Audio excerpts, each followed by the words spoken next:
ഹരേ രാമാം ഹരേ കൃഷ്ണ. എല്ലാവർക്കും നമസ്കാരം. 2025 ജനുവരി 14 മകരവിളക്ക്. അതായത് മലയാള മാസം 1 സൂര്യൻ ദക്ഷിണായനത്തിൽ നിന്നും ഉത്തരായനത്തിലേക്ക് സൂര്യൻ സഞ്ചരിക്കുന്ന ദിവസമായിരുന്നു. ഇതുപ്രകാരം 12 നക്ഷത്രക്കാർക്ക് സമ്പൂർണമായ രാജയോഗം ഫലമായി വന്നു ചേരും.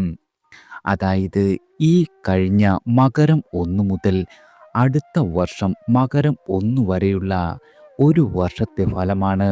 ഈ നക്ഷത്രക്കാരായ ആളുകൾക്ക് നിങ്ങൾ ആഗ്രഹിച്ച ജീവിതം സ്വന്തമാക്കുവാനുള്ള രാജയോഗം വന്നു ഭവിക്കുന്നു. ഈ നക്ഷത്രത്തിൽ ജനിച്ച ആളുകൾക്ക് സർവ്വ സൗഭാഗ്യങ്ങളാണ് ഇനി വന്നു ചേരുവാൻ പോകുന്നത്.